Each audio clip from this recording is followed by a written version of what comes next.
Kif inhu xieraq qalb maqsuma u bniket dejna l-edizzjoni tal-lum tal-podcast tagħna bid-dinja ħamrun b'tifkira u b'memorja tal-ħabib tagħna Brian De Gabriele li ħallina ftit żgħira ġranet ilu. Kulħadd seta' jinnota l-imħabba u r-rispett li Brian kellu mhux mal-Ħamruniżi biss imma ma' ħafna ħbib tiegħu li rajnihom jikkummentaw fuq il-medja soċjali sija ta' Brian u sija tal-familjari tiegħu.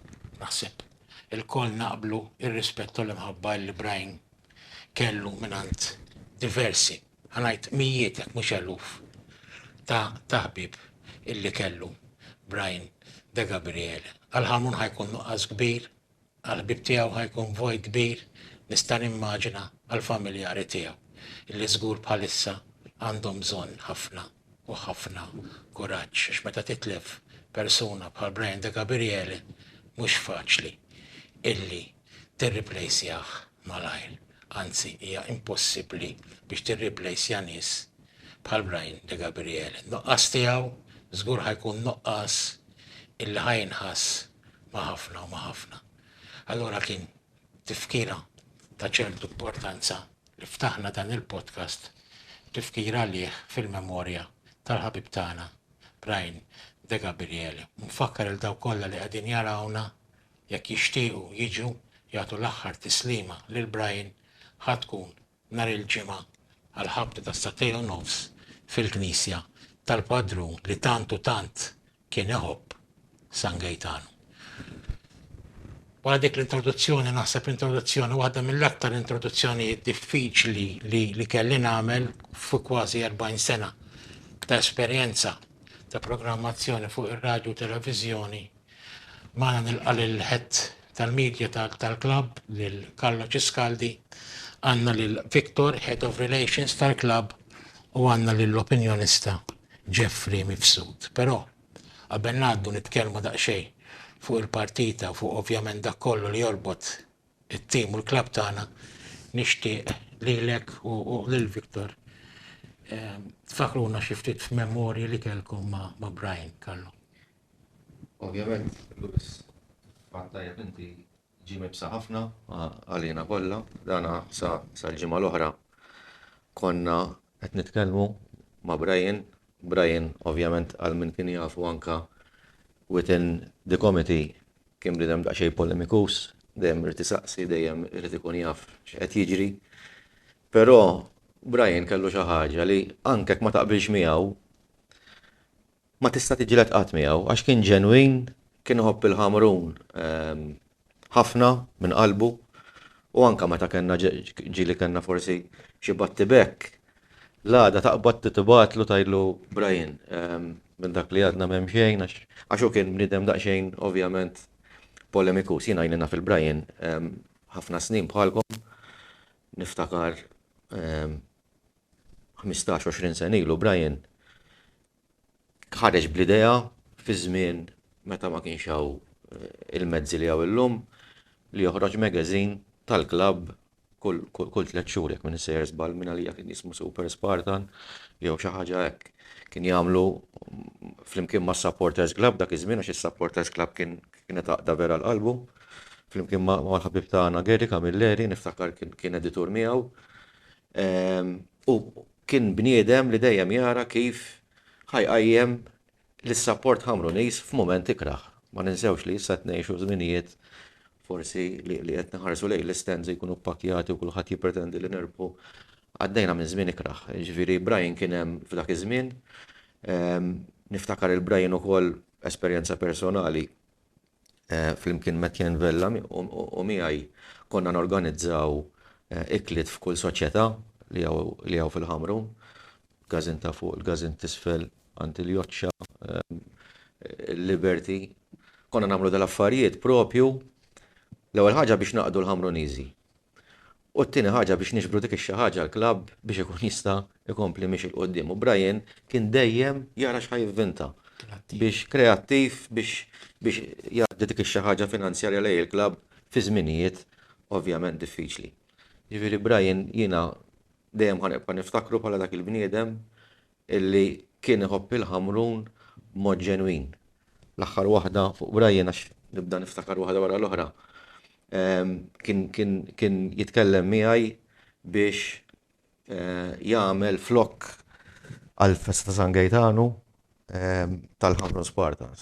Kien ovvjament kellu laqda preferuta tiegħu, Brian kif nafu, però fil-festa tal-Ħamrun għalih kienet jirrepreżenta lil-Ħamrun Spartans. U kont taraħ mal-gazin ta' fuq, mal-gazin tisfel, dejjem bil-flok tas Supporters Club, għax kien iħoss li laqda fil-Ħamrun hija importantissima. Allura bniedem bħal Brian ma tistax tinsieħ. Ovvjament ngħaddi l-kondoljanzi tiegħi lill-familjari tiegħu f'mument diffiċli. Aħna min-naħa tagħna ħankunu preżenti biex nagħtu l-aħħar tislima lil Brian nhar il-ġimgħa. Vik, li l noħbok. Anki kont ħobbu. U ġili argumentajna. U naħseb Karlo, l-introduzzjoni ta' Karlo kienet perfetta. Ma Brian, tista' targumenta, ma sax tiġġieled. Għax imbagħad is-simpatija tiegħu kif jippreżenta l-argumenti komplikatissimi, il-mod kif kien jippreżentahom, li tispiċċa ngħaddu żmien xulxin kważi, qed tifhem. Imma kif Brian, imma kif ħatibqa' tinsisti fuq dil ħaġa, imma kifek. Le, għax jiena tinkun naf kif. Sawa, jiġifieri naħseb jiena il-fatt, Brian, jiena x'għandi ċertu età ngħid isu ħija żgħir. Intom forsi tajt ħukom daqskom, qed tifhem bejwet wara naħseb l-etajiet viċin. Sawa, dak ħuk iż-żgħir li l-istess argumenta miegħu imma l-ħaġi ġat minn barra u jgħidlek kontrih. Għax imbagħad le, imbagħad dak biċċa minni. U Brian kien biċċa minna. Kien biċċa minna, Karlo iddeskriva kemm ħadem f'ħafna attivitajiet. Brian, he was part of the furniture. He was very important. Bħala persuna barra li hu bħala membru ta' komunitat. Bħala persuna il-karattru tiegħu kien importanti għal kulħadd. U nagħlqu dawn ftit minuti dedikati lejn Brian li jixraqlu, forsi jixraqlu ħafna aktar minn hekk. Billi għal darb'oħra nibgħatu ħafna kuraġġ kbir il-familjari tiegħu. Għax naturalment kif ninsab ċert mhux faċli illi dal-momenti jifmu in-nuqqas ta' Brian. Ovvjament kuraġġ lill-familja ta' Brian de Gabriele kollha. Ħutur ġenituri, sijiet, kuġini, tfal tiegħu partikolarment l-erba' tfal u naturalment il-familja kollha. Kuraġġ u it-tama nħallu fidej il-bambin. Nalqu dan il-chapter ta' diffikultà kbira, għaddejniħu koll. U niftħu daqsxejn fuq il-Ħamrun, Jeffrey, ħanibdew bħala opinjonista. Nixtieq il-kommenti tiegħek fuq id-draw tal-Ħamrun fl-Ewropa kontra il-Ruvanik. L-ewwel ħaġa nsellmilkom ovvjament. Naħseb li kien draw tajjeb ħafna fiċ-ċirkostanzi kollha qabel ma tħanna Viktor beda jitkellem illi pratikament it-Taljani jgħidu lampo, tilab u titlaq. Jiġifieri qas ikollok ċans tambjenta ruħek mal-ambjent, tara l-pitch, titrenja ġurnata qabel il-logħba. Jiġifieri bid-diffikultajiet kollha li kellhom il-Ħamrun naħseb li r-riżultat kien wieħed pożittiv fis-sitwazzjoni illi kienu fiha. Tinsix li għandek l-għajja tal-ivvjaġġar u l-għajja psikoloġika. U dik taffettwa mhux lill-plejers biss, imma anke tal-madwar. Ġifieri l-administration, il-technical staff, imma l-iktar importanti il-plejers. U ovvjament il-coach dejjem ħajaħseb il-plejers tiegħi f'liema kundizzjoni qegħdin mentali, fiżika. Irdu nsemmu kollu dan huwa coach ġdid illi pratikament ma tantx kellu ċans jaħdem fuq is-sistema tattika li jridu. Ġifieri naħseb kollox ma kollox jinkoraġġixxi lil min qed jismana, lis-supporters Ħamruniżi biex nhar il-ħamis jitilgħu jagħtu support lit-tim bil-premessa illi jgħaddi għar-round li jmiss, illi jkun ġa tragward pożittiv. U l-Ħamrun lemm għandu jambixxi, għandu jemmen, għandu jistinka, għandu jaħdem illi jaqbeż din il-hurdle u jmur fil-fażi li jmiss. U ngħid hekk għax ovvjament fuq l-esperjenza mhux fuq l-istaġun passat. L-istaġun passat arkivjat tittamel aħjar mill-istaġun passat. Il-team irid jagħmel hekk, il-supporters, l-amministrazzjoni tittamel aħjar mill-istaġun passat. Ma tistax inti taċċetta li wasalzaw u tajt jiena kemm l-pass lura tajjeb għalija. Le. Jiena nemmen li it-tragward irid ikun let's go for the next step. U bekk jikber il-futbol Malti u naħseb il-ħamru l-istaġun liħor u l-istaġuni passati dejjem kien the talk of town. Issa ħna Malta huwa villaġġ ġo post fl-Ewropa. L-istess isibuna ġifieri. Allora kulħadd jitkellem fuq il-ħamrun. Sena nara kull fejn tmur. Kull fejn il-ħamrun għamlu. Ġifieri il-ħamrun jekk se jaċċettaw illi tmur lura huwa tajjeb għandhom problema. Ħamrun jridu jħarsu illi jmorru l-qudiem. Pass meqjus mhux pass goff, ma pass meqjus il-qudiem mhux lura. U naħseb illi ma dat-tim jistgħu jibnu pedamenti tajbin illi iktar ma jilagħbu iktar jistgħu jikbru. U allura dak għandu jkun il-pass, is-supporters, l-amministrazzjoni, il-players irridu jifhmu l-players għal min qed jilagħbu. Għax ovvjament kien hemm changes, forsi nitlu iktar il-qudiem fiha, imma jridu jifhmu li daw qed jilagħbu għal klabb illi kien l-ewwel klabb f'Malta li mar fil-group stage tal-kompetizzjoni Ewropej u jridu iġorru responsabilità. Għax daw għalhekk ġew jilagħbu ma' dal-klabb biex jieħdu l-klabb il-qudiem. Qabel xejn irġa' ndawar ftit fuq Brian ma ninsewx ukoll ċess li kien il-producer tal-programm. Kien il-bniedem li kien responsabbli minn dan il-programm. U nista' naċċertakom li kien jieħu moħħ kulħadd. Vera, kien jibgħat li niftakar, vera. Kien il-producer, wieħed illi anke meta jien għan dejt naħseb nkompli xew le, dejt inħossni wasta żmien forsi nagħti handover. Niftakar il-Brian kien iċempini xi darbtejt li ta' kuljum l-era ma jfettillek xibqa' miegħi għandna bżonnok u dawn l-affarijiet kollha. Ġifieri dan huwa programm li ejja u il-legat ta' Brian żgur fil-ħamrun u f'dal-programm ħajkun wieħed importanti. Sfortunatament b'qalb maqsuma importanti ħafna. Semma punt tajjeb fik Jeffrey, ir-responsabilità. Għandna responsabilità bħala klabb fuq is-sena l-oħra dis-sena. Għandna responsabilità ma' nfusna, għandna responsabilità mal-President li investa tant f'dan il-klabb u li qolla l-livell ta' dan il-klabb. Biss nodu attenti meta nikkomparaw dis-sena mas-sena l-oħra għaliex it-traġitt ta' dis-sena huwa kompletament differenti. Peress li aħna ħanibdew dis-sena mill-Conference League m'għandniex ċans ta' żelqa għada. Sawa, għala dina xinaqra xiftit jowis għatpoġġi il-pressure, biss dal-pressure, dat-tip ta' pressure aħna għaddejna minnu 4 snin ilu meta wasalna għal-playoffs, ġifiri eliminajna 3 rounds, u konna xej sfortunati li ġejna ma' tim verament qawwi fil-playoff, imma kien hemm okkażjoni meta konna fil-Champions League li stajna ġejna l-playoff ma' timijiet dak iż-żmien niftakar mill-Irlanda kellna niġu ma' l-Arne, imma ma seħħitx. Jiġifieri xi naqra l-polza tista' tgħinek. Nhar it-tnejn biex ikunu jafu il-support se jitilgħu il-polo tat-tielet round, jiġifieri nkunu nafu jekk Alla jrid ngħaddu l-ewwel round. U mbagħad it-tieni round iva ma ħankunu nafu fejn dana. Qabel ma jintlab it-tieni round. Jalla nkunu hemmhekk. Iva, imma responsabilità jiena illum il-ġurnata inħoss li Jeffrey qal tajjeb il-plejers li jiġu magħna jiġu b'ċertu konfidenza għaliex.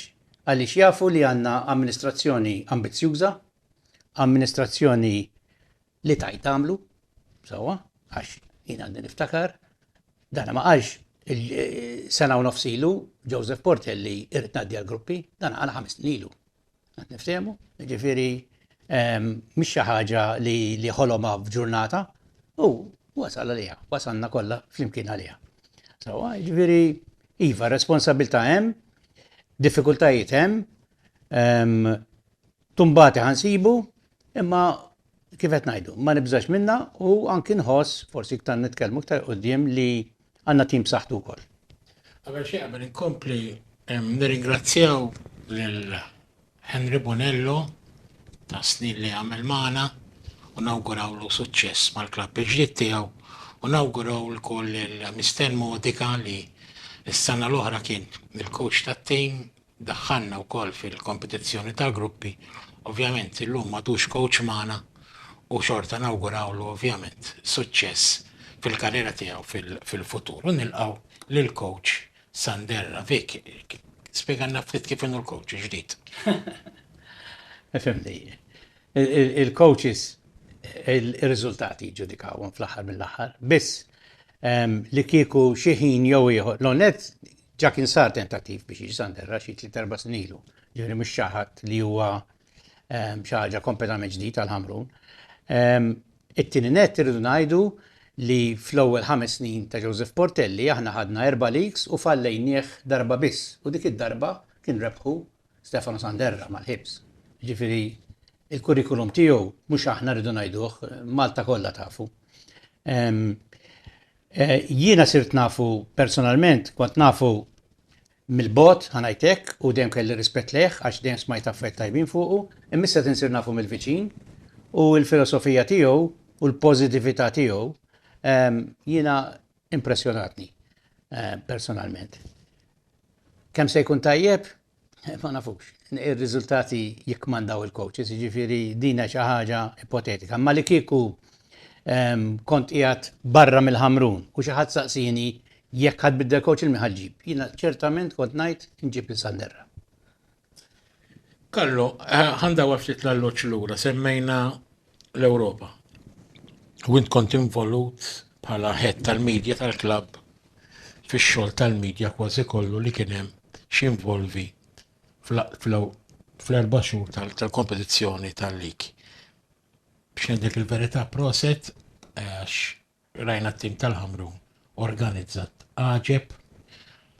Jiena kelli l-esperjenza li mmur bħalek fi klabs dell-Apewej u laqqas ix-xi taħdejn nida, klab zoħrajn, niftakar darba bat-email, ma nafx konti asballa kafe, ma ġabunna, asbara kemm tajnihom il-bsieċen, kif tajnihom aħna.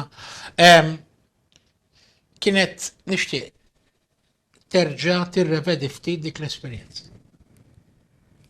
Ovvjament, hemm differenza kbira bej il-qualifying round u li tgħaddi għall-gruppi. U d-differenza hija li fil-qualifying round ejja ngħidu għandek proċess imma jekk tiżloq l-emmulaw b'xi mod tirranġaħ. Fil-grupp fil-league phase hemm protokoll strett li tittimxi miegħu, hemm sistemi tal-UEFA fejn tidħol u tajt fix-xin il-press conference, dik ssir ukoll anke fil-qualifying round, però ovvjament min-naħa ta' media hemm iktar affarijiet li jridu jiddaħlu f'daw is-sistemi. Media konkurrenza jkun hemm aktar fil-lig. Eżattament, ġifieri naf. Press conference, għada ħanna nagħmlu l-press conference matchday -1 qabel ma nilagħbu mar Runavik. Bit miftuħ, jidħol min irid, jekk ħanaddu għal-league phase, il-VOBM tal-logħba ikun irid in-nies li ġejna l-press conference u jekk jiġi xi ħadd minnu ta' tard talaqlu l-bib u ma jidħolx. Ġifieri hemm iktar il-protokollu u iktar strett. Aħna naħseb nista' nsemmi li konna daqsxejlak li kellna lil Catherine Mikallef ukoll li kienet il-VOBM tal-lob tagħna kollu f'darna u għenitni ħafna kieku ġifieri naħseb anka Viktor jista' jaqbel miegħi li anka fejn tidħol is-sistema li ħedimna fuqha, peress li ovvjament għandha ċertu esperjenza, għenitna ħafna u logħba wara l-oħra bdejna nkunu aħjar fl-organizzazzjoni tagħna. X'da hemm affarijiet li laqqas tgħaddilek minn moħħok kif għad sew inti Lewis. Da il-medja fil-halftime tipprovdilhom xi xorbu u xi jieklu. Aħna din ma konniex preparati għalija. L-ewwel logħba litteralment jiena u xi tnejn oħra niġru bil-bsieżen u bl-ilma biex daw ma jgħidux tal-ħamru ma dawniex nieklu, tifhem. U mbagħad dejna norganizzaw ruħna, mbagħad ġie jgħinni wkoll nixtieq insemmih il-Noel de Battista illi offra li jgħinni li għax il-ground ikun fidejk. Jiġifieri jekk inti anke bħala ġurnalisti għaw Jeffrey l-lum, ġifiri, bħala ġurnalisti kollhom accreditation biex jitlu fil-Media Tribune, in-nies tiegħek iridu jdaħluhom, mhux ħajkun hemm nies tal-MFA jew nies tal-MPL, in-nies it-tim tal-media rġi ħsiebha di. Ġifieri jekk jidħollok bnidem żejjed jew jiġi xi ħadd u ma jkollux accreditation dak il-ħin titra kif ħassolvija. L-istess fil-pitch, min di ħajidħol fuq il-pitch, jekk għandux accreditation, min ħajqgħod mal-gate fejn jitlu l-fotografi u jara li dawk li diħlin għandhom accreditation. Ġifieri irid ikollok struttura illi taħdem tajjeb, però għal-grazzja tal-bambin naħseb irnexxielna kif taqgħod tajjeb int with flying colors, kellna ħafna kommenti pożittivi anke mill-UEFA għax għal-bidu għad nisma' ejja nippreparaw ruħna x'imkien ħanisbaljaw. Żgur. Però naħseb illi għaddejna mill-esperjenza with flying colors u da grazzi għal kulħadd għax kulħadd ovvjament għal isma'. Di ħanitlu għaliha u l-ħamrum xejqax. M'għandekx għalfejn jien nista' nitkellem jiena, insomma, intom kontu imma jiena bħala media kont f'diversi, Litwanja, l-Polonja, il-Belgrad, konna diversi. U fl-ebda ħin u fl-ebda mod il-medja Maltija ma ġiet trattata hemmhekk bħalma intom trattajtu il-medja Maltija u barranija li kienu għaw. Dan nista' naċċertak. Aħna l-Polonja konna 5 laqqas bella kafe. Lanqas bella kafe. Anzi x'ħin aċċettajt jien biex immur inġib bella kafe, ġi security fis-6 u 6 kellu u daqshekk li għamil passjor kien jarmin it-taraġ. Ġifieri, u kien hemm il-ġurnalisti anke tal-PBS miegħi, qed ngħidlek onestament. Ġifieri, meta tales aħna u daw in-nies asparagun u ħaqkom proset u għalhekk semmejtilek għax naf illi minn aspett kien pożittiv ħafna u ta' esperjenza biex ngħidu wkoll. Talmek ovvjament il-fatt inti trid timmaneġġja l-ġurnalisti kollha, trid timmaneġġja ir-rapport u l-komunikazzjoni mat-team manager vis-à-vis l-intervisti li jkunu jridu jagħmlu mal-players fil-halftime, fil-flash, wara l-logħba u daw ikollok maximum 5 minutes biex tagħmilhom. Jiġifieri inti qed tirrappreżenta media house. Titil dak, mela dak li tiġi f'dak il-ħin tat-TVM iridu xi ħadd ieħor, aħna bħala klabb. Jiġifieri kien hemm imma kienet esperjenza li titgħallem. Esperjenza sabiħa. Ovvjament, parentesi żgħira, ovvjament ma nistax ma nirringrazzjax it-tim tal-medja li għandi miegħi, għax ovvjament daw forsi jiena ħadd ħsieb the coordination, the administrative part tal-biċċa xogħol. Huma ovvjament għamlu dak li jidher hemm barra, ġifieri naħseb konna tajbin ħafna wkoll fejn jidħol is-social media u dak li bdejna nippostjaw għax ovvjament l-ammont ta' affarijiet li ridna nagħmlu żdied anke għalihom. Is-social media effettiva ħafna ġieli u intom qed tagħmlu xogħol importanti ħafna jien li għandi naqa' idea naf xi ġifieri li ovvjament il-medja tal-ħamlu minn waħda mill-iżgħar medji li kien hawn illum il-ġurnata nistgħu ngħidu li hija jekk mhux l-aqwa, kważi l-aqwa. Ħanajdulhom il-verità. Dirra ħansaqsi issa supposta minna klip u ħareġ fil-podcast li għamilna l-ewwel wieħed. Però waqt li ħanamlu din l-intervista kien waqali kollox u ma minna xejn. Issa qiegħed hawn Viktor nista' nsaqsilu. Femna daqsxejn dal-ġemellaġġ ma' daw il-klabs Taljani li ħamlu nagħmilna. Ija, fil-fatt ħamis sejġu dirigenti minn Duo Calcio, kumpanija Duo Calcio, li aħna minna ġemellaġġ ma' 55 semi-professional jew amateur clubs li daw se jiġu organizzati diversi attivitajiet fil-ground tal-Ħamrun, se jsiru courses għal coaches, anke bl-Ingliż, se jsiru tournaments, se jsiru diversi attivitajiet u dana magħhom ukoll diġà ġabu sponsorship għaliex dan aħna meta ftemna magħhom għadna rridu ċertu ammont biex nkun nistgħu noffru il-servizz tagħna, ma l-idea tagħhom hija u di xi ħaġa li hija importanti li huma il-suċċess li għamilna l-Ħamrun Spartans fl-Ewropa wasal l-Italja u qalu jekk aħna se nsibu klabb li jista' jiġbdilna interess biex norganizzaw dal-attivitajiet. Fil-fatt diġà qabel kellhom dal-agreements ma' klabb oħra iżgħar, mhux tal-Premier. Qed tifhem? Imma ma tikkalkulaw li dak li ħajamlu mal-Ħamrun se jkun 6-7 darbit iktar b'saħħtu, iktar konkurrenza milli kellhom qabel. So ġifieri mhix idea essaċ oriġinali, hija idea li kienet ġa issir Malta, imma issa tru l-Ħamrun Spartans ħatikber. Hemm benefiċċji oħrajn għaliex anke qed nitkellmu tru dawn in-nies ma' klabs tal-Serja Taljani biex bil-mod il-mod nagħmlu anki ġemellaġġi ma' klabs ta' livell ola. Din hija ngħidula mhux esperiment għax jiena ċert li ħatkun suċċess, jiġifieri diġà hemm il-bażi biex tkun suċċess. Imma ħanajdu l-ewwel sena kif dejjem ngħidu dejjem l-iktar waħda diffiċli. Imma nisperaw li tkun proġett fit-tul. Nhar ħamis se jkun hawn rappreżentanti tagħhom ħajntaqgħu mas-CEO u se jsiru biex ngħidlek l-ewwel Meetings. l-ewwel avviżi. Fil-fatt Karlo jaf diġà għandna post lesta, imma ovvjament biċ-ċirkostanzi li kellna dil-ġimgħa bil-ħafna events tajbin u ħżiena sfortunatament li ġraw kien għadha ma telgħax imma dal-waqt titla'. Min qed jarana, it-domanda la ħajsaqsik, imma bħala klabb. Sana jgwadanjaw. Diġà jiġifieri dawn in-nies ħaj jisponsorjaw lil-Ħamrun Spartans, diġà bdew, diġà waslu. Ħajhom fuq il-flus fil-klabb.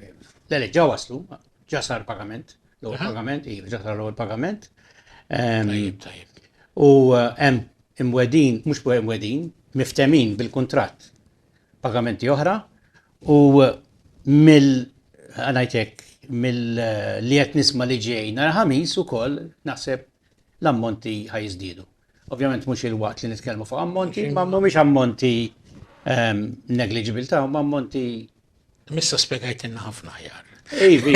Naf. L-ewwel għadda ma ħasbrix, issa spjegaħna. Imma anki ma rridx naraw il-flus huma importanti dejjem. Sewwa, ma sax naħarbu minnha, il-flus huma importanti. Imma dina naħseb li se jkun hemm side effects ukoll għaliex jekk inti iġġib fejna 200 ruħ jilagħbu ġol Ground tal-Ħamrun u rrid ngħid li dan ħajġu fil-għodu. Jiġifieri mhux se jaffettwaw l-attivitajiet tagħna. Sewwa, 200 ruħ jilagħbu ġol Ħamrun. Il-madwar kollu se jkun se jikber il-kummerċ. Waħda mill-vantaġġi. Għanisraq kelma mill-li uża Victor is-side effects.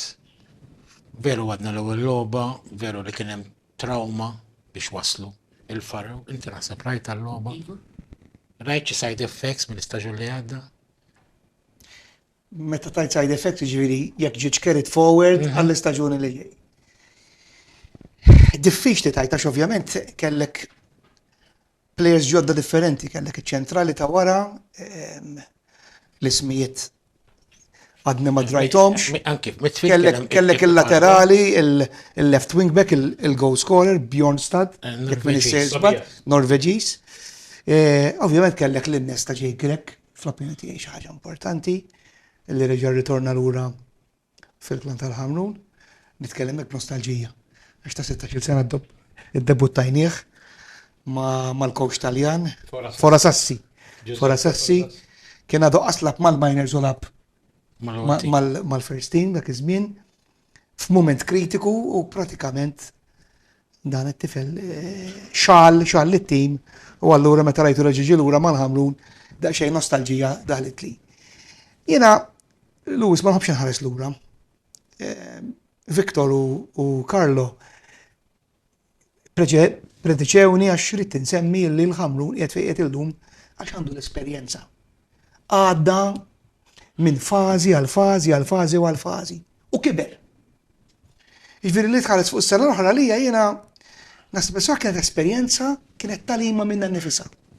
Forsi ħankun daqsxejn goff.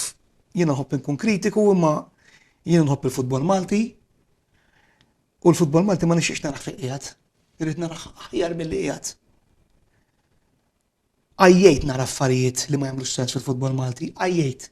U kważi ngħidlek xbajt. Imma dejjem nemmen ħanagħmlu l-qabża l-qudiem.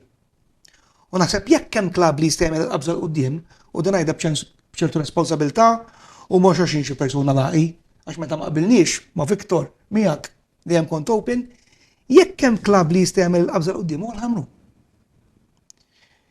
3-4 snin ilu konna nkunu niddiskutu d-dar mat-tifel. kont ngħidlu intom ġejtu powerhouse fil-media, għax klab soħra għadhom lura minnkom, forsi llum ġew viċin tagħkom. Jiġifieri dik diġà kienet ħaġa pożittiva li l-klabb diġà ra niċċa kien kabbara fjerixxija u llum sirtu l-benchmark ta' klabb soħrajn.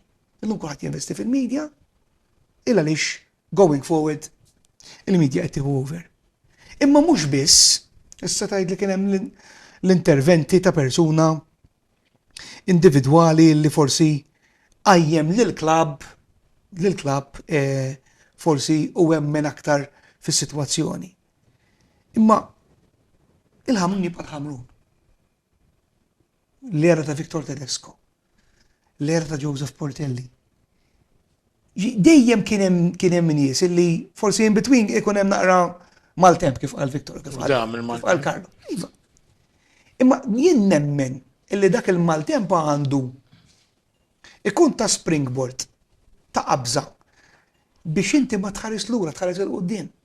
U dik hija l-esperjenza, Karlo semma tajjeb l-effett minn knockout għal gruppi minn xiex kellhom jgħaddu. So dik hija esperjenza, il-proċess ġa għaddejt minnu, memorizzat.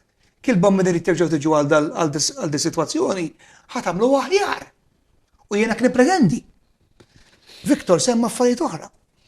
Minn xi xadda l-klabb whatever u fejn irid imur daw is-sitwazzjonijiet illi u int semmejt qabel ma bdejna l-programm. Ġifieri daw in-nies, daw l-investituri, daw l-opportunitajiet ġew għax hemm il-Ħamrun. Ma marrux Burmarrat, kull rispett lejn Burmarrat. Għax il-Ħamrun huwa tim blażonat, għax għandu l-ground, għandu l-faċilitajiet u jħarsu lejn il-Ħamrun minn ottika differenti, minn għajnejn differenti. Ġifieri jiena nemmen il-klabb jissaħħa jista' tkabruh tistgħu intom in-nies li hawnhekk. Jiena persuna barranija mill-klabb għalkemm ħdimt fih għal sentejn sħaħ imma intom il-Ħamruniż, intom tħossu il-pols tan-nies, intom taħdmu mat-tim kuljum day in day out mal-coach Victor minn ebda dubju, Karlo mal-media, inti l-istess, Ħamruniż tifhem in-nies li tista' tgħaddi kumment ta' ġid illi jista' jasal u jiswa ta' ġid going forward u allura titħares il-qudiem. Ma nistax inħallat ma' sena l-oħra. Sena l-oħra arkivjat, esperjenza, lezzjoni, talim, diżappunti. Ma this is a new chapter. Coach ġdid, players ġodda, pratikament l-amministrazzjoni bqajtu l-istess għandi nifhem. Forsi f'xi nies l-emmolaw, jiġifieri hemmhekk tittaqqat il-ġiksow ngħidilha jien dejjem u titissib il-bilanċ importanti. L-esperjenza, il-pożittività u dejjem tilħaq x'imkien ieħor. Jiena ġej minn business environment. Jien ma nistax imur fuq is-CEO tiegħi ngħidlu isma' aħna beħħejna 10 euro is-sena l-oħra. Però dis-sena ħanbijaw 8 għax jurin il-bib mill-ewwel. Jekk kif immur ngħidlu isma' aħna beħħejna 10. Is-sena dejja tittini budget biex nilħaq 12 għall-inqas, tittajni u jien nilħaq 12.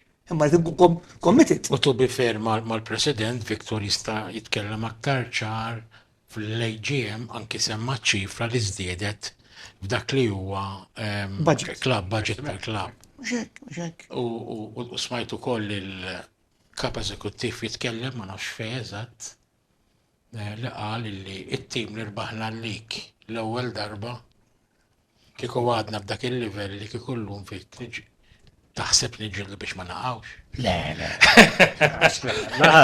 Ngħid wassaġġera naqra kap eżekuttiv. Ma naħsibx. Imma m'hemmx comparison. L-ewwel sena li ġi Joseph Portelli ma kienx it-target l-Airport League. Kien pjanta 3 snin u fi dawk 3 snin l-Airport League u nsifru. U rbaħna l-lig mill-ewwel ġifieri. Imma l-ewwel ġew 6 players tiftakar minn Għawdex. U kif nagħmad ngħid. Ma konniex inħossu li aħna tim li ħan iċċallenġjaw, imma f'daqqa waħda semmija Ġeffri il-Ħamrun għandu xi ħaġa. Qed tifhem. Ninaqdu f'daqqa waħda qisu taqa' Kont ħansaqsija taqa' murtal fuq il-Ħamrun u flok jifridna jaqadna. Wara nkunu inna ma nafx kemm nargumentaw bejnietna f'daqqa waħda xi ħaġa. U Ma nistax li l-gulli kulħadd jaqdef l-gulli ħatta Norveġiżi. Joseph Mbong li wkoll kienu Dak ġew- parti minn dak it-tim. Le, l-ewwel sena le, l-ewwel sena le. L-ewwel sena ta' 75% le Ta' meta ġi Mark Buttigieg le. Ma kienx hemm. Mida li għabx l-ewwel akkwist. L-ewwel akkwist. L-ewwel Kwiskin Korbalan, l-ewwel player. U Joseph Mbong ma Joseph Mbong jista' jkun imma gulli le, Gulli s-sena ta' wara. sa ta' wara. Ma mmeriċ. Kif semma tajjeb Victor. Hemmhekk tintuna l-istruttura tal-klabb li għalkemm l-istruttura kienet trieda, kienet moħbija x'imkien ma tidher imkien imħabba l-aħħar snin. Kif appena ġi Joseph u ta' daqsxejn suffarina lin-niċċa l-istruttura naqdet Karlu. Aħna konna nafu għadi, Lewis. Ġviri, Mija fil-mija. aħna li konna nintaqaw, forse nieħdu birra l-hemm, u law. Ġviri, u najdu maħna, meta ħajġi xaħat. U jiġbor naftit minn xarna. Għax aħna konna ċerti, kollha kemm aħna, illi with the right strategy and with the right investment, aħna għanna numru ta' nis kapaċi li ħanet il-qu niġru. U hekk ġara. Fil-fatt fl-ewwel sena ta' Joseph Portelli da minn klabb jistragilja biex iżomm it-timem fuq, ħadna l-lik mill-ewwel. U minn hemm lem kienet kull sena aħjar minn ta' qabilha. Bl-aħħar sena ġifieri kienet fit-tieni sena, le fit-tielet sena, ksirna r-rekord meta tħanna fil-playoff. Tħanna fil-playoff. Is-sena l-oħra tħanna fil-league phase. Jiġifieri, ovvjament, is-sena l-oħra kienet daqsxejn ta' black and white għax sa' Diċembru konna ferħan inħanti group din l-istorja li ktibna fl-imkien, però mbagħad minn Jannar kien hemm qisu anti-climax li anke s-supporter qisu kien biret xi ftit ħanajtek għax stennew li wara dik il-run fl-Ewropa ħankaxkru t-tazzi kollha sewa. Ovvjament, kellna biex, però ovvjament naħseb kien hemm daqsxejn decline fil-motivazzjoni tal-players u forsi anke l-fatt li tkun qed tilgħab f'ċertu livell u mbagħad tilgħab f'livell ieħor u daħlet xi daqsxejn fatig ukoll u dan ma seħħx jiġifieri. Però naħseb dis-sena jiena rajt il-ħamrin jilagħbu darba. Bħal ħafna minnkom, jiġifieri kont il-Fero mal-komplement tat-tim. Naħseb kienet wirja tajba meta jien li rajt bajnejja l-plejers jiġifieri jistennew għal sigħat fl-airport. Sigħat twal bil-qiegħda fuq l-ajruplan ma tafx hekk hux ħadd inżel f'dal-pajjiż jew f'pajjiż ieħor. Nuqqas ta' ikel, nuqqas ta' rqat. Ġifieri da fis-sitta ta' filgħodu aħna meta konna n-Norveġja tlaqna l-airport rġajna. U ma tlaqniex. U ma tirniex. Għadna nistennew. Għadna nistennew xi 3 sigħat oħrajn. Ġifieri kienet vera, kien vera vjaġġ fil-fatt li għadna kemm postjajna post issa fuq social media. Formata u x'kien ir-rispons tal-UEFA? Le, il-vefa offrit diversi. Għax smajt kumment tal-kap eżekuttiv xin inżiltu illa qal konna mmorru lura jgħat tagħmel li trid il-UEFA ma kieku ma rranġax. Ġifieri qal li ittihom cover ma stajniex niżlu. Ġifieri il-mod jisu ma kienx ċara s-sitwazzjoni mal-UEFA jew. Il-vefa offrit waħda mill-options hija li tbiddel tipposponi il-logħba b'ġurnata. Imma aħna ma stajniex, għax aħna kellna charter bookjat dakinhar. Mbagħad ma kienx hemm mod kif nerġgħu niġu lura titterġa' tiċċarter ajruplan ġdid, qed niftehmu titterġa' tara kif se tniżżel kulħadd. Kien ħaġa impossibbli. Għala Marcell, il-CEO, insista li aħna nilagħbu dakinhar. Qed niftehmu u fil-fatt jien naħseb li in the end kellu raġunu sewwa għalkemm kienet deċiżjoni diffiċilissima u il-fatt li għajna ninsistu u baqa jinsisti Marcell u meta tnajdu qed inkellmu bit-telefon l-operations tal-UEFA ġifieri qed inkellmu bit-telefon uffiċjali għoljin governattivi Maltin qed inkellmu bit-telefon l-uffiċjali għolja tal-MFA ġifieri ma nafx il ma kellimniex, sinċerament ma nafx il ma kellimniex għax il-kulħadd kellimna. U għajnuna kien hemm? Ideat, opinjonijiet, imma mbagħad kien hemm l-imprevedibilità tat-temp li kienet fuq kollox. U fl-aħħar mill-aħħar aħna kellna argumenti jaħarqu mal-kaptan qed nifhmu, imma meta mbagħad ġejna which in which one runway. Grazzi għadnilu kaptan ta' għadnilu grazzi ta' għax mbagħad Visibilità kienet. għax mbagħad meta esperjenza ma ngħid ħadd pjaċir li għaddejt minna għaliex għax tallimt minna. Naħseb li esperjenza li kienet ta' talim għalina. Il-landing hemmhekk kien xi ħaġa. Però xumbat waqt il-logħba jisuttem piċċara almenu fuq Mbagħad iċċara ħafna. fuq it-television ċara t-tem. Hemmhekk l-issue hija l-airport. Għax hija tibdawwar ħafna Ċpar? montanji li mbagħad jiġi plato u taqal fog kollha fih. Għax il-pija tal-post kien kważi Kien kadem tal-istampi. Imma tal-istampi eżatt, imma il-runway per se qiegħda f'location partikolari li tbati minn dil-ixi. U baxx, ċpar baxx, allora meta toħroġ minn ġo ċpar inti mill-ewwel issib ir-runway ma' wiċċek.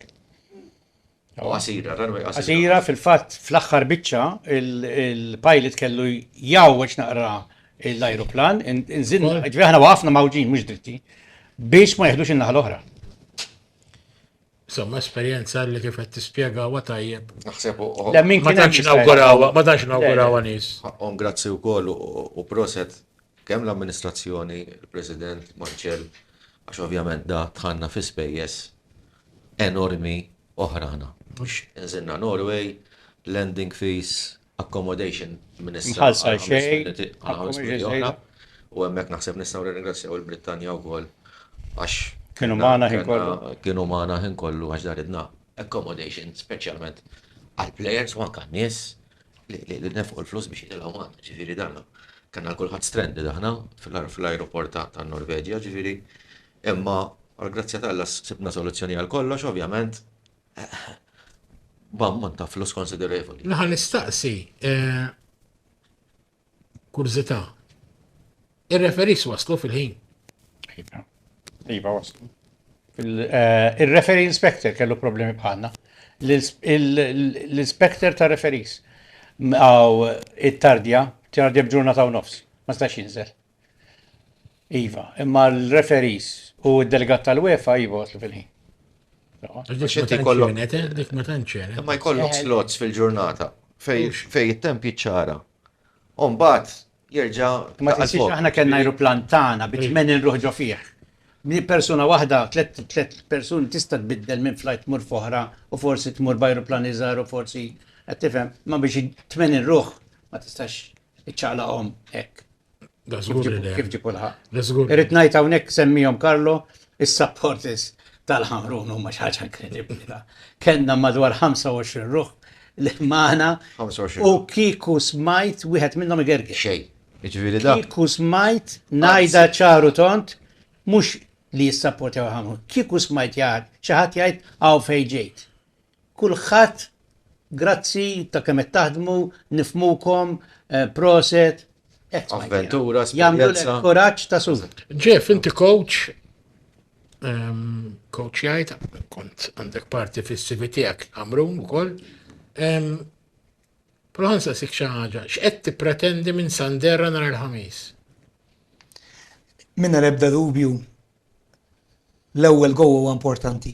Issa min jiskurjaħ tittara situazzjoni kif tkun. Kif ġew l-affarijiet il-partita sa tagħmilha l-ħamru minna ebda dubju. Biss naħseb il-kwadratura tattikali ta' Sanderra bil-back three u bil-flying wing back jista' jkun illi għandu iktar ċans illi jirbaħ il-logħba. Fl-aħħar mill-aħħar dak huwa lan illi tmur biex tirbaħ il-logħba, mhux biex tiddefendiha. Issa ħana nafu li coaches Taljani jkunu pragmatiċi u jistennew. Però l-ewwel taqsima tkun importanti u min jġib l-ewwel go jiddetta l-partita. Ġifieri mhix se tkun faċli minn ebda dubju, ġifieri mhux ma naħsibx li l-supporters ħajpretendu ħajmorituhom titel dat-tim għalkemm mhux xi-tim ta' barra minn hawn.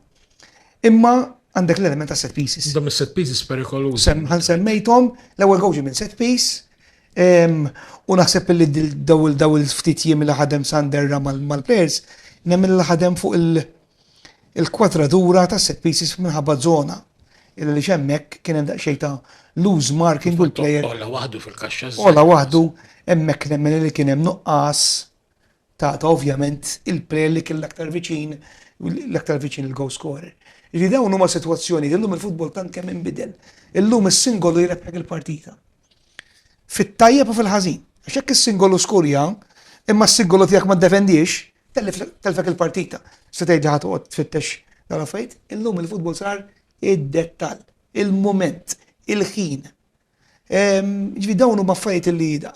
Però xorta nemmen illi mill-lat tekniku tattiku il-ħamrun jibdew b'vantaġġ. Mhux qed ngħidha x'qiegħed hawnhekk magħkom, imma Viktor semma kemm il-coach huwa coach bravu, nemmen li għandu CV għolja ħafna, illa li dan għamel żmien ukoll first team coach tal-Primavera tal-Under 19 tal-Lazio, jiġifieri il-livell hemmhekk huwa. Tal-aħħom ġiex livelli. Jiġifieri dak hemmhekk il-livell huwa jista' jilagħbu fil-Premier u jirbħu pratikament jew jilabu għet Parma kull tim tal-Premier, ġviri anka bitfall taħt it-19 sena, ġviri naħseb illi il-vantaġġ qiegħed ukoll li ħanalabu f'pajjiżna, m'għandekx dak il-problemi li semmew kemm Viktor u kemm Carlo, ġviri fl-aħħar mill-aħħar kollox jawgura illi jkun hemm performance tajba, ħajkun hemm is-supporters, illi ħajimbuttaw aktar u ovvjament. L-loba ċentenarju fik. Centenary. Kif mixin il-membri fik? L-attendenza naħseb se jkollna full house. Dik importanti. Qed nisma' jiena mill-dana. Side A mlija, side C baqa' xi 300 biljett. So dik importanti. Nassumi li Hawnhekk naħseb jiena ma rridx nagħmlu jien l-avviż imma fuq l-online forsi lajt inti Karlo li nsimbijaw online issa. Iva, mela. Importanti ta' id-dettall. Ġa minnija, għanna Femmuha sew. għanna tru l-website tagħna il-portal fej bniedem jista' Ġviri ħamlu spartans.com tistgħu titlu fiha u hemmhekk hemm parti hemm paġna b'dik il-website li t-takli jkun jista' jaqta' il-biljett. U fil-fatt qed nirċievu domanda minn barra u fejn qabel konna nirċievu email u nirrispondu waħda waħda, mbagħad naraw kif sembjawnu l-biljett, illum il-ġurnata kemm intuhom il-link u qed jitlu minn barranin li qegħdin holiday Malta. Tajjeb ngħid ukoll li kuntattjatna travel agency Maltija u xtrat 45 biljett. U ġifieri meta tlabt il-biljett lill-ticketing manager għalli daw fejn seqgħuhom, għalli daw għattu daw ħajżommu mal-Ħamrun, għax daw ġew biex jaraw il-Ħamrun. Ġifieri it-tour leader għallhom trid naħod kamparta futbol, għallu iva u xtraw 45 biljett. Yes, u anka il-membership li tinsemmija, irridu namlu post fuq ukoll fuq social media biex nafżaw l-supporters tagħna, il-membership tista' ssir online ukoll. Grazzi għax-xogħol li għamlu jien Battista u Nikolas Ligat fuq il-website. Għax, again, aħna forsi t-tim tal-media, pero għanna nis oħra illi kunu għet jgħinu fuq affarijiet oħra kif beda jgħid Viktor, numru ta' nis li għanna jgħinu. Impressjonanti. Impressjonanti kulħadd fl-specialization tiegħu, ovvjament, jieħu ħsieb dik xi ħaġa li jħossu kompetenti fiha. Għax kieku ma jkunux dan nies ġifieri l-affarijiet kif dan nitkellmu qabel il-programm, jiswew eluf kbar biex tagħmelhom. U barra minn hekk hija kif Viktor ħajfimni. U minnu tamparna jew tal-età tagħna jifhimna kif biddilna l-qoxra. Il-qoxra. L-image tal-Ħamrun illum il-ġurnata hija top class ġifieri. U f'okkażjoni bħal di tibża semmi u tfaħħar inċertu nies. Għax tinsa żgur xi ħadd. Għadi toqgħod attent għax jiena nista' nsemmi. Il-lejla nista' nsemmi 15 ir-ruħ li qed jaħdmu bla da, imma mbagħad ikun hemm is-16 il-wieħed kif ma nsejt insemmi dak ukoll. Qed tifhem. Jekk ikun sensittiv jieħu għalih. Le, għandu ikollu raġun. Sewa, ġifieri dik hija xi ħaġa li hija ta' ammirazzjoni wkoll li għandha tant nies. Għaddaw kollha li qegħdin jarawna ninsabu fl-istudju ta' Stephen għaw ta' Zuzon, ħaġa nirringrazzjaw lil Stephen u lil Manuel tal-105 Galaxy li ovvjament dejjem jieħdu ħsieb il-produzzjoni u l-airtime ta' dan il-podcast tal-Ħamrun bid-dinja Ħamrun. U dak kollha qegħdin jarawna forsi interessati illi jagħmlu xi podcast fuq suġġetti li jixtiequ huma jistgħu jikkuntattjaw lil Stephen, ovvjament jitkellmu miegħu u jiftehmu forsi hawn studio hekk u fornet kollox u naturalment tajjeb jekk kun tridu tixtieq tagħmlu dan it-tip ta' podcast. Minna ħatana, wasana biex nispiċċaw, kien program diffiċli ħafna l-kemm mbagħad mal-ħin jisna bdejna nirrankaw, pero nista' naċċertakom li kien diffiċli ħafna u ħajibqa' lissa jkun diffiċli għax ovvjament in-noqqas ta' Brian żgur ħajibqa' jinħass biex għal dal-programm biss. Imma b'dak kollu assoċjat u marbut mal-klabb maħbub tagħna.